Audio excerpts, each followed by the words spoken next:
민주주의로 밝히는 세상 속 이야기. 안녕하세요. 열린민주주의 교실 공감 플러스 김기훈입니다. 지난 시간에는 공윤희 작가와 함께 아동노동에 대해서 이야기해봤는데요. 오늘 이 시간에는 기후위기 속 세계 식량 문제의 심각성에 대해서 함께 이해해보고 공감해보는 시간 가져보겠습니다. 열린민주주의 교실 공감 플러스 지금 시작합니다.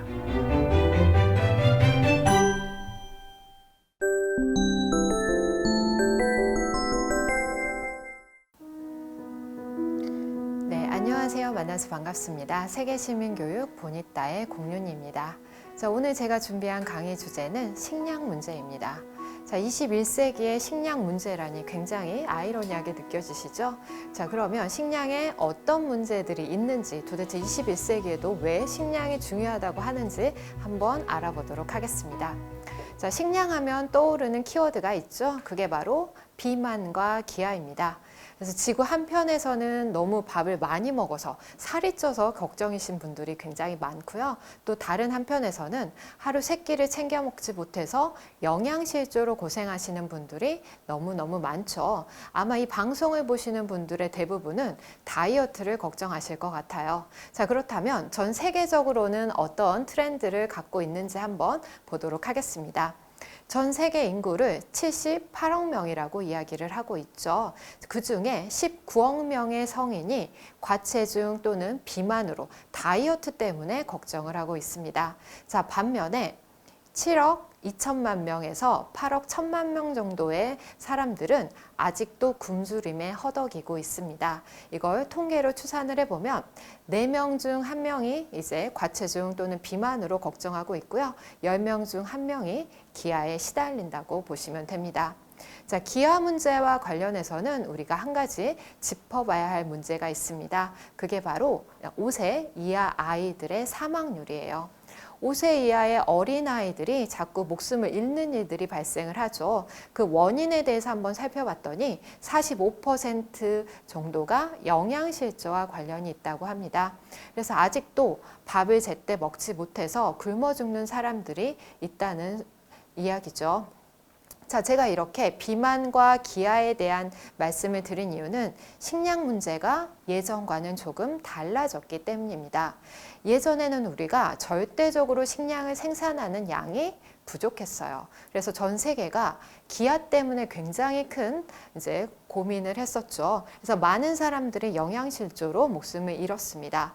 그런데 이제는 녹색혁명을 거치면서 우리가 식량을 풍요롭게 생산할 수 있게 됐죠. 그 결과 다이어트를 걱정하는 사람들이 많아지고 있습니다. 그럼에도 아직도 밥을 못 먹는 사람들이 있어요. 이 의미는 식량을 많이 생산한다고 해서 이 문제가 해결되는 건 아니라는 뜻입니다.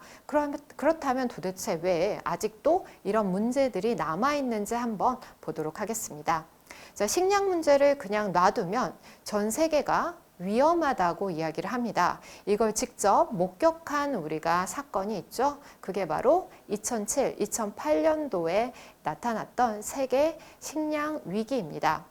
위기 앞에 전 세계가 붙은 게 많지가 않아요. 그런데 식량 위기 앞에 전 세계가 붙었습니다. 그 의미는 한 지역이나 한 나라에 국한된 문제가 아니었다라는 뜻이에요. 전 세계가 식량이 부족해서 어려움을 겪었습니다. 그때 당시 한번 곡물 가격을 살펴보면요. 밀이나 옥수수 같은 주요 곡물 가격이 갑자기 폭등하는 일이 벌어졌습니다. 2배 이상 가격이 올랐어요. 그 결과 이제 식량이 부족해서 밥을 못 먹는 사람들이 늘어났고요. 영양실조에 빠져서 목숨을 잃는 사람들이 너무너무 많아졌습니다. 또 각 정부에서 식량을 배급하다 보니 배고픈 사람들이 계속 늘어나겠죠. 그 결과 배고픔 때문에 폭동이 일어나기도 했습니다. 전 세계 30여 개국에서 폭동이 일어났다라는 뉴스가 나왔죠. 이 정도로 식량 부족 문제가 이제 전 세계의 평화를 깨트리는 문제로 커졌습니다. 그래서 이 문제가 왜 갑자기 일어났는지 또 한번 알아보도록 할게요. 갑자기 식량 가격이 폭등하니까 많은 전문가들도 이걸 의아하게 생각했습니다. 도대체 왜 이러지? 라고 해서 원인을 알아봤더니 이런 일이 있었습니다. 식량 생산량이 부족한 게 아니라 우리가 너무나 많은 곡물을 사용하고 있었던 게 문제가 됐습니다. 자, 21세기는 그 전과 달라요. 어떻게 달라졌는지 한번 보도록 할게요. 네. 21세기가 들어서자 온난화가 굉장히 큰 문제가 됐죠. 그 결과 미국과 유럽의 선진국들이 친환경 에너지를 만들려고 노력을 했습니다. 그래서 만들어진 게 바로 바이오 연료예요. 그래서 바이오 연료를 만들었는데 바이오 연료가 되는 재료가 뭐였냐면 바로 곡물이었습니다. 1세대 바이오 연료라고 하죠. 바이오 에탄올의 재료가 되는 게 바로 밀이나 옥수수 같은 곡물이었습니다. 그래서 우리가 곡물을 생산해서 사람에게만 먹는 게 아니라 이걸 일부를 태워서 에너지로 쓰기 시작을 했죠. 그래서 바이오 에너지 열풍이 불면서 또 곡물 가격이 서서히 오르기 시작을 했습니다. 자, 두 번째 요인은 육류 소비량이 늘어났다는 것입니다. 많은 사람들이 고기를 찾기 시작했어요. 그 결과 이제 가축이 또 많이 이제 사육이 됐겠죠. 그리고 가축에게 필요한 사료도 많이 소비가 됐습니다. 가축의 사료가 되는 게 바로 옥수수예요. 이렇게 해서 또 옥수수 소비량이 증가하니까 곡물 가격이 오를 수밖에 없겠죠. 자, 이렇게 21세기가 된 다음에 서서히 곡물 가격이 오르기 시작했습니다. 자, 이걸 지켜본 투기 자본들이 또 저기에 돈을 우리가 투자하면 돈을 벌 수 있겠구나라고 생각을 했어요. 곡물 가격이 상승하는 걸 보고 투기 자본이 곡물 시장으로 몰리기 시작을 했습니다. 그 결과 이제 곡물 가격이 한꺼번에 폭등하는 문제가 벌어진 거죠. 제가 이렇게 2007, 2008년도 이야기를 하면 많은 한국인들이 또 이렇게 생각해요. 그런데 저는 그 당시에 큰 위기를 못 느꼈는데요. 저는 밥 잘 먹었는데요. 이렇게 또 많은 질문을 해주십니다. 자, 그 이유가 왜 그런지 한번 살펴볼게요. 자, 우리나라의 주식은 쌀이죠. 자, 우리나라가 다행히도 자급자족할 수 있는 농산물이 바로 쌀입니다. 그래서 우리는 쌀을 자급자족할 수 있기 때문에 그 당시에 큰 위기는 비켜갈 수가 있었겠죠. 그런데 그 당시에 밀로 이제 음식을 만들어서 판매하시는 분들이시거나 또는 가축을 기르시던 분들은 가격이 올라서 고생하셨던 경험이 있으실 겁니다.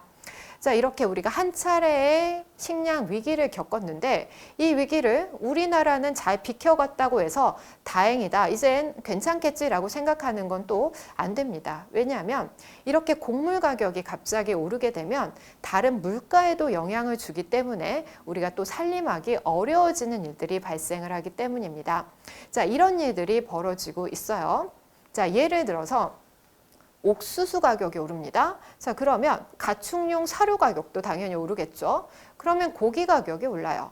그러면 또 음식점의 메뉴 가격이 오를 수밖에 없겠죠. 이런 식으로 농산물 가격 상승이 일반 물가에도 영향을 미치는데 이걸 우리가 에그플레이션이라고 이야기를 합니다. 이런 에그플레이션이 또 자주 일어나면 생활비가 많아지기 때문에 또 살림하기가 굉장히 어려워지겠죠.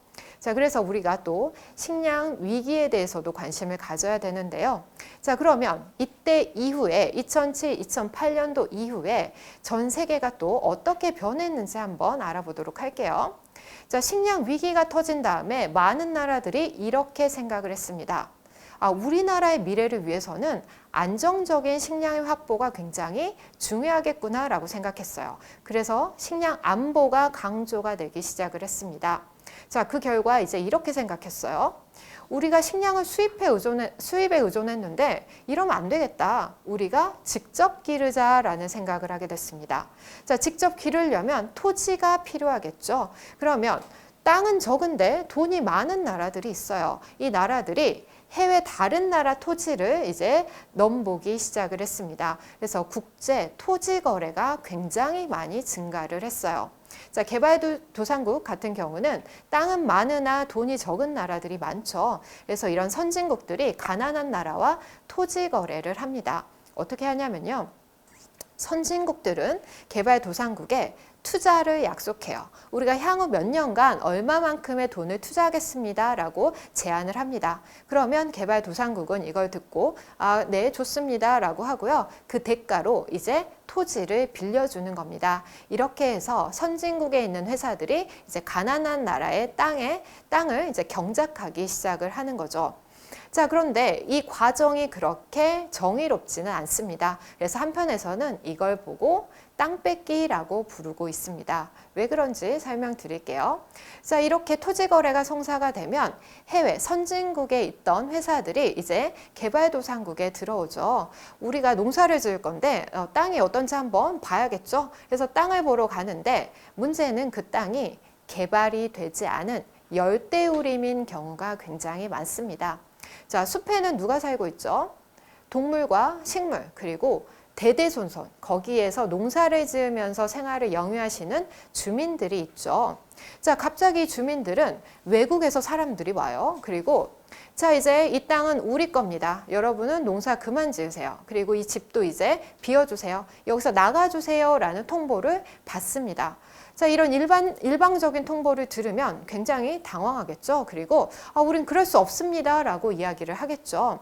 자, 하지만 주민들은 힘이 없습니다. 이 국제 토지 거래를 무산시킬 힘이 없죠. 그래서 어쩔 수 없이 땅과 집을 버리고 내쫓기는 일이 벌어지고 있습니다. 그 결과 가난에 빠지는 사람들이 또 많아지고 있죠. 자, 이렇게 해서 이 땅을 차지한 다음에 열대우림을 다 밀어냅니다. 그럼 거기에 있는 나무와 동물들은 다 또 사라질 수밖에 없겠죠. 그래서 이 과정에서 또 환경 문제도 굉장히 많이 나오고 있습니다. 자, 그렇게 해서 농장을 만든 다음에 거기에 자신들이 원하는 작물을 심고요. 그 작물을 수확해서 필요한 만큼 자국에 보내고요. 남은 분량은 해외에 수출을 하고 있습니다. 자, 그렇게 해서 이제는 식량 자원을 둘러싼, 특히 토지를 둘러싼 민족주의가 굉장히 심해졌다라는 이야기를 하고 있습니다. 제가 앞에서 국제 토지 거래가 늘어났다라고 이야기를 했는데 얼마나 늘어났는지 한번 설명드릴게요. 자, 2009년 식량 위기가 끝난 직후죠. 그때 거래된 토지의 양이 우리나라 국토 면적의 4.5배가 거래가 됐습니다. 근데 안타깝게도 그 중에 70%가 아프리카 지역에 있는 땅이에요. 그래서 이제는 가난하면 농사도 짓기 어려운 시대가 된 거죠. 그래서 이 문제가 굉장히 심각합니다 라고 이야기를 하고 있습니다. 자, 그 다음에 국제 토지 거래가 나라의 평화를 위협하는 일도 있습니다. 제가 사례를 하나 설명드릴게요. 아프리카 지역에 보면 마다가스카르라는 섬이 있습니다. 동쪽에 큰 섬이 하나 있습니다. 자, 이 마다가스카르라는 나라는 10명 중 7명이 생활고에 시달리는 굉장히 가난한 나라 중에 하나예요. 그런데 이 마다가스카르에서 갑자기 이런 소식이 들렸습니다. 해외의 다른 기업에게 우리나라 토지를 빌려줄 겁니다. 몇 년간 빌려줄 거냐면 99년간 우리가 임대해 주기로 했습니다. 라는 뉴스가 나옵니다. 자, 이 소식을 들은 마다가스카르 시민들은 굉장히 분노했어요. 그때가 2008년도였습니다. 식량 위기로 굉장히 어려움에 처했던 때였어요. 그런데 우리 먹을 것도 없는데 우리 땅을 외국에 빌려준다고? 굉장히 분노할 수밖에 없겠죠. 그 결과 마다가스카르의 대통령이 탄핵이 되는 일이 있었고요. 이제 이로 인해서 국제 토지 거래가 또 무산이 되는 일들이 있었습니다. 자, 이처럼 이렇게 식량을 둘러싼 다양한 일들이 굉장히 많이 벌어지고 있고요. 식량은 이제 더 이상 먹거리만의 문제가 아닌 게 됐습니다. 식량은 누군가에게는 생명과 관련된 생존권이고요. 또 나라로 보면 평화를 위협할 수 있는 굉장히 중요한 안보와 관련된 일이고요. 또 전 세계적으로 본다면 우리의 미래가 달린 일입니다. 그래서 여러분들께서도 식량 문제에 관심을 기울여 주셨으면 좋겠습니다. 자, 그렇다면 우리가 이 문제를 해결하기 위해서 어떤 일을 할 수 있는지 한번 또 알아보도록 할게요. 자, 제가 앞에서 국제 토지 거래가 주민들의 땅을 뺏는 형식으로 이루어집니다 라고 말씀을 드렸죠. 이 문제를 해결할 수 있는 방법이 있습니다. 그게 바로 온라인 서명에 참여해 주시는 거예요. 자, 땅을 뺏길 위협에 처한 주민들도 가만히 있지는 않겠죠. 땅을 되찾기 위해서 노력을 하고 있어요. 그 중에 하나가 세계 시민들의 도움을 요청하는 겁니다. 그래서 이렇게 서명운동에 참여해 주시면 문제를 또 해결할 수가 있습니다. 자, 두 번째로는 육류의 소비량을 조금 줄여주시면 도움이 돼요. 우리가 생산하는 곡물을 또 많은 양을 가축을 먹이는 데 쓰고 있죠. 그래서 내가 일주일에 고기를 몇 번이나 먹는지 한번 되돌아보시고요. 그 중에 1, 2회 정도만 줄여주셔도 이 문제를 조금 해결하는 데 우리가 도움을 보탤 수가 있겠죠. 자, 그 다음에 세 번째로는 우리나라 농민이 안정적으로 농사를 짓는 게 또 중요합니다. 그래야 우리도 식량을 안정적으로 확보할 수가 있겠죠. 그래서 우리나라 농민에게 도움이 되는 농산물을 구입해 주시면 좋을 것 같아요. 예를 들면 생활협동조합 같은 경우에는 또 농민들이 안정적으로 농사를 지을 수 있도록 또 계약을 하고 있습니다. 그래서 이런 기관이나 단체를 찾아서 그곳을 통해서 농산물을 구입해 주시는 것도 좋을 것 같습니다. 자, 그러면 마지막으로 또 우리가 버려지는 식량에 대해서 고민해 보면 좋을 것 같아요. 자, 전 세계적으로 식량은 이렇게 충분하게 생산하고 있죠. 그런데 문제는 버려지는 식량이 너무나 많다는 겁니다. 얼마나 많이 버려지냐면요. 생산한 식량의 3분의 1이 버려지고 있어요. 자, 이게 상해서 버려진다면 이해할 수 있지만 먹을 수 있는 식량이 쓰레기통으로 간다면 이거 문제겠죠. 왜 이런 일이 벌어지냐면 마트의 진열대를 한번 보세요. 굉장히 많은 농산물들이 있죠. 그 중에서 소비자의 선택을 받지 못하는 농산물이 있습니다. 예를 들면 너무 못생겼어요. 또 너무 커요. 또 너무 작아요. 이러면 사람들의 선택을 받지 못합니다. 그 결과 이렇게 선택받지 못한 상품들은 결국 쓰레기통으로 가고 있습니다. 그래서 우리가 이렇게 버려지는 식량만 잘 아껴도 기아 문제를 해결할 수 있습니다. 라고 이야기를 하고 있습니다. 자, 우리가 또 이 문제를 선거와도 연관시킬 수가 있어요. 왜냐하면 법과 정책을 또 식량 문제를 해결할 수 있는 쪽으로 만든다면 이 문제를 조금 더 해결할 수가 있겠죠. 자, 프랑스에서는 이런 법안이 통과가 돼서 주목을 받았습니다.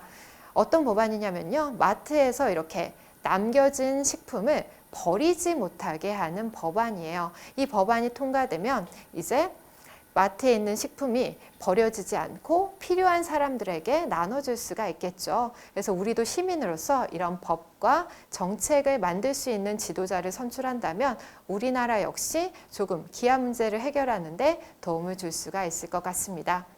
자, 우리가 이렇게 해서 식량 문제에 대해서 한번 알아봤는데요. 식량 문제는 여러분이 식량을 어떻게 바라보는지 그 시각에 따라서 이 문제를 해결할 수도 있고 또 문제를 그냥 지속되게 놔둘 수도 있습니다.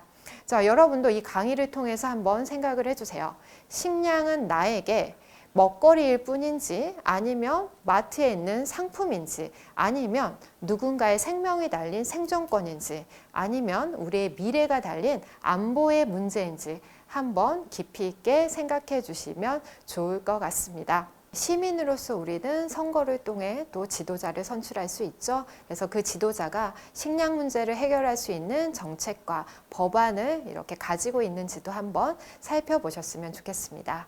네, 그럼 오늘 강의는 여기서 마치도록 하겠습니다. 네, 감사합니다.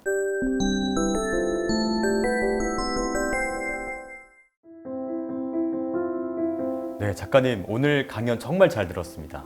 감사합니다. 네, 제가 느끼기에는 식량을 저는 먹는 문제만 생각을 했지 이렇게 고찰할 부분이 많구나라는 걸 오늘 처음 느끼게 됐는데요. 제가 작가님께 질문 하나 드려볼게요. 작가님, 네. 네, 오늘 오시면서 식사를 혹시 충분히 하고 오셨나요? 저는 촬영 전이라 밥을 먹지는 못했습니다. 너무 긴장하는 마음에. 그렇군요. 네, 프로의식이 있어서 네, 일 때문에 드시지 못하셨군요. 네네. 저는 그래도 조금 충분히 먹고 왔는데 지금 우리가 이야기를 나누는 걸 보니까 요즘에 밥이 없어서 식량이 없어서 밥을 못 먹는 게 아니라 식량을 우리는 이제 일 때문에 또는 의도적으로 굶고 있는 경우도 있구나 그런 생각이 들더라고요. 네, 그렇죠. 많은 한국 분들께서는 다이어트를 조금 더 걱정하실 것 같아요. 그런데 또 지구 한편에서는 아직도 못 먹는 사람들이 존재하고 있죠. 네. 그래서 요즘은 식량이 불평등하게 분배되고 있다라고 이야기하고 있습니다. 그렇습니다. 이 식량이 사실 또 인구와도 밀접한 관련이 있는 거잖아요. 우리가 먹어야 하는 것들이기 때문에 제가 오늘 오기 전에 조금 공부를 해봤는데 네, 유엔에서는 매년 2년마다 세계 인구의 증가치를 예측하더라고요. 보고서에 따르면 30년 후인 2050년에는 약 97억 명, 그리고 50년이 더 지난 2100년에는 약 109억 명으로 미래 인구치를 증가를 예측하고 있는데 저는 이 수치를 보니까 전체 인구의 9분의 1이 이렇게 식량 문제에 관해서 대안을 좀 찾아야 되겠다라는 그런 생각을 하게 되더라고요. 이 식량이 사실 우리는 먹기만 생각했지 이러한 많아지는 인구의 측면에서 보았을 때 앞으로의 대안에 대해서는 조금 미비한 점이 있지 않나 이런 생각이 들더라고요. 어떻게 느끼시나요? 네, 그렇죠. 인구가 증가할수록 우리는 필요한 식량의 생산량을 늘려야 되는데 네. 문제는 곡물이 사람만 먹는 게 아니죠. 곡물이 가축도 먹이고요. 에너지로도 씁니다. 이렇게 곡물의 사용처가 많다 보니 인간이 먹을 곡물의 양이 점점 줄어들고 있죠. 네. 그래서 식량 문제를 바라보실 때는 인구의 문제와 또는 기후의 변화 문제라든지 다양한 측면에서 조금 살펴보시면 도움이 될 것 같습니다. 그렇습니다. 제가 강의를 조금 전에 듣다 보니까 안보라는 말이 나왔거든요. 네, 제가 듣기로는 국방 안보, 사이버 안보 이와 관련된 이야기는 조금 들어봤는데 식량과 결부된 안보 이것에 대해서는 오늘 처음 알게 됐어요. 이 식량 안보도 우리에게 있어서 중요한 요소가 되나요? 네, 그렇죠. 근데 많은 분들이 안보하면 다른 걸 떠올려요. 어떤 게 생각나시나요? 조금 전에 말씀드렸던 국방 안보 그리고 조금 전에 말씀드린 것 중에 사이버 안보도 있고 테러 안보 이런 것들에 대해서만 저는 접했었는데 식량과 관련된 안보는 좀 생소한 분야이기도 합니다. 네, 그렇죠. 안보라고 하면 대표적으로 전쟁을 많이 떠올리시는 것 같아요.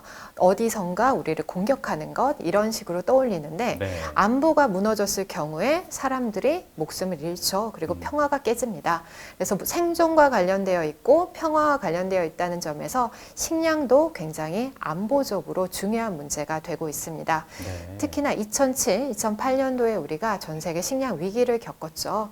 그 결과 굉장히 많은 분들이 목숨을 잃었고요. 영양실조 때문에 이제 목숨을 잃었죠. 그 다음에 또 굉장히 많은 곳에서 폭동이 일어났습니다. 평화가 깨지는 신호들이 나타나고 있는 거죠. 그래서 이런 문제 때문에 식량 안보가 강조되기 시작했습니다. 네.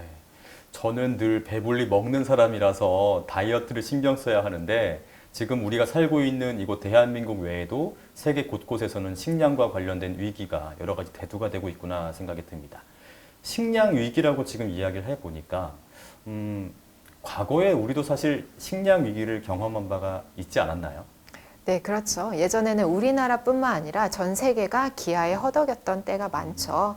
그래서 우리는 지금은 녹색 혁명을 통해서 식량 생산량을 충분히 이렇게 하고 있는데 우리나라도 과거에 보시면 한국 전쟁이라든지 또는 보릿고개를 통해서 굉장히 많은 이제 기아 문제가 있었죠. 그래서 우리나라도 역사를 찾아보면 1984년까지 20년간 해외 식량 원조를 받았던 기억이 있습니다.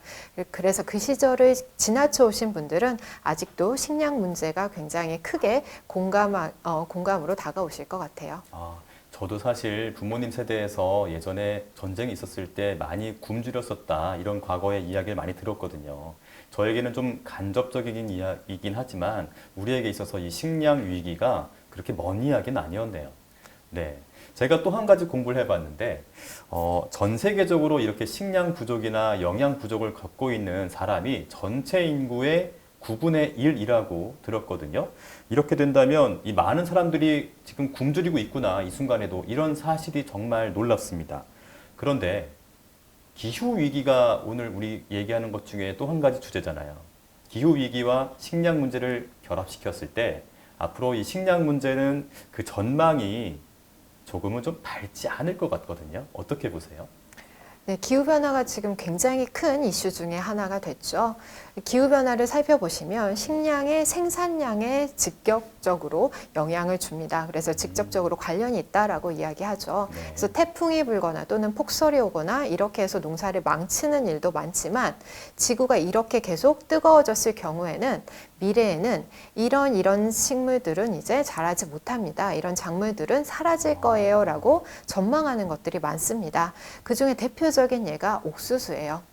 옥수수 같은 경우는 전 세계적으로 굉장히 많이 사용하는 작물이고요. 우리나라 역시 굉장히 많은 양을 수입하고 있습니다. 그런데 많은 분들이 옥수수를 우리가 주식으로 먹지 않기 때문에 옥수수가 왜 중요한지를 잘 몰라요. 그런데 고기를 드신다면 옥수수와 연관이 있습니다. 왜 그렇죠? 자, 우리가 가축을 기를 때 사료를 주죠. 네. 그 사료의 원료가 되는 게 옥수수입니다. 아, 그래서 옥수수의 생산량이 부족해지면 당연히 고기 가격이 오르고 또 물가에 영향을 주겠죠. 그래서 이렇게 온난화로 인해서 사라지는 작물들이 많아질 경우에는 우리의 식량 문제와도 굉장히 직결되는 일들이 일어나겠죠. 그렇게 되면 온난화에 대해서도 우리가 조심을 해야 되겠고 온난화에 따른 식량 문제에 대한 영향력도 우리가 많은 고민을 해야 되겠네요. 그런 문제들을 우리가 오늘 한 번 더 생각을 해봐야 될 것 같습니다. 네. 네, 온난화의 원인을 보자면 제가 알기로는 그렇습니다. 온실가스가 많아진다든지 여러 가지 에너지를 너무 소비해서 지구의 건강을 해쳤다. 그렇게 되면 이러한 에너지적인 측면도 식량과 이야기해 볼 수 있는 문제가 되겠네요. 그렇죠. 식량을 생산할 때 많은 분들이 인구 문제를 생각해요. 네. 우리 인구가 이렇게 늘어나면 식량 생산량도 거기에 맞춰서 이 정도 늘어나면 되지 않나라고 생각을 하는데 또 다른 측면, 에너지를 고민해 보셔야 됩니다. 자, 식량을 생산하는 과정부터 석유가 굉장히 많이 들어가고 있는데 혹시 식량을 생산할 때 네. 석유가 어디에 쓰이는지 아시나요? 석유요. 석유는 기름인데 식량을 재배할 때 석유는 보통 농기계에 쓰지 않나요? 네, 그렇죠. 농기계를 움직이는 원료로서 또 석유를 쓰지만 또 식량을 생산할 때 필요한 화학 비료라든지 또는 살충제를 만드는 데도 석유가 들어가고 있습니다. 네. 그래서 식량은 생산 과정부터 석유가 필요하고요. 또 나중에 생산한 후에는 운송 과정이 필요하죠. 그래서 운반할 때 이제 연료로도 쓰이고요. 또 냉동 보관을 한다면 또 거기에 또 원료로 쓰이겠죠. 그래서 식량을 많이 생산할수록 석유가 또 많이 들고요. 그 결과 온난화는 가속화가 될 수밖에 없겠죠. 그렇게 되면 또다시 식량 생산량은 줄어들 수밖에 없습니다. 그래서 이런 것들이 모두 맞물려 있기 때문에 우리가 모두 다각도로 이 문제를 접근해야 될 것 같아요. 이게 서로 연결되어 있기 때문에 어떤 한 가지라도 잘못 틀어져 버리면 앞으로 식량 문제는 물론 여러 가지 사회 전반적인 문제에서 문제를 일으킬 수가 있겠군요. 네, 그렇죠. 네. 그래서 정책을 입안하시는 분들이 이런 걸 다각도로 이제 바라보고 거기에 맞는 정책과 법을 입안하는 게 굉장히 중요하고요. 네. 또 시민 여러분들도 그런 정책과 법을 입안할 수 있는 대표자를 뽑는 게 굉장히 중요하겠죠. 네, 그걸 우리가 바로 민주주의라고 부르잖아요. 네. 네, 사회 전반과 또 산업 전반에 있어서 민주주의가 결국에는 보이지 않지만 힘을 발휘할 수 있는 굉장히 큰 무기가 될 수 있는 거네요. 네. 자, 그러면 우리가 볼 수 있을 때 민주주의가 식량 부족의 문제를 해결하는 데에 어떤 도움들을 줄 수 있을까? 저는 좀 궁금해지는 순간인데요.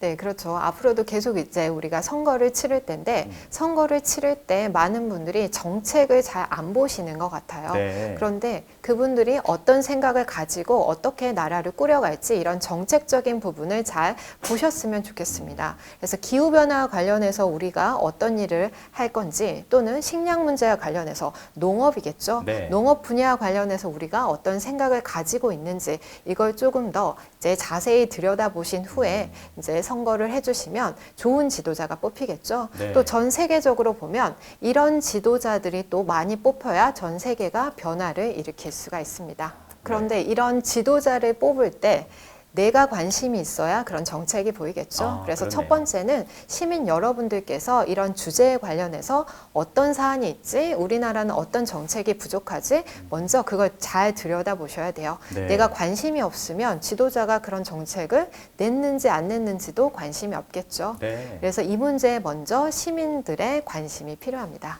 그렇습니다. 그런 관심은 저부터 더 가져야 될 것 같습니다.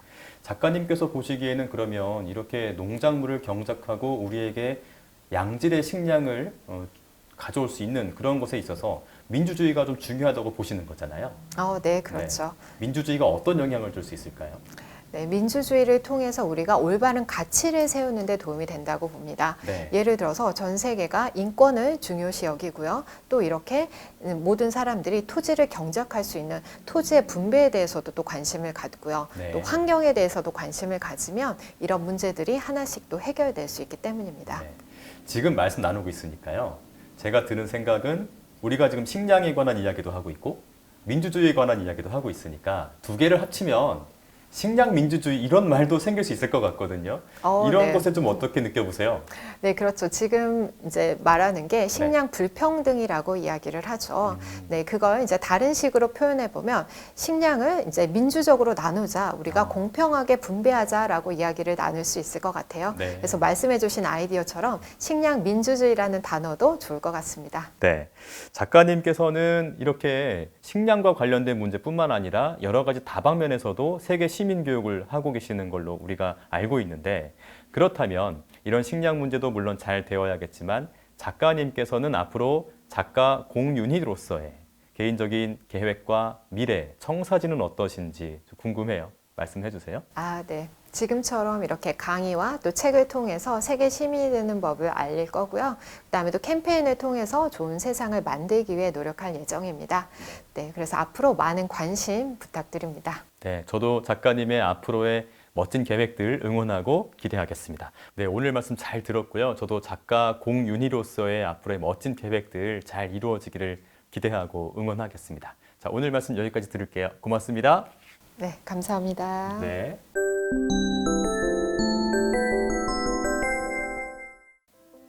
식량이라는 말을 사전에서 찾아보면 생존을 위해 필요한 사람의 먹을거리라고 나옵니다. 생존을 위한 식량이야말로 아주 구체적이고 기본적인 인권 실현을 위해 우리가 고민해야 할 키워드는 아닐까요? 열린민주주의교실 공감 플러스 오늘 준비한 순서는 여기까지입니다. 저희는 다음 시간 또 다른 공감의 이야기로 여러분을 찾아뵙겠습니다. 열린민주주의교실 공감 플러스 시청해주신 여러분 고맙습니다.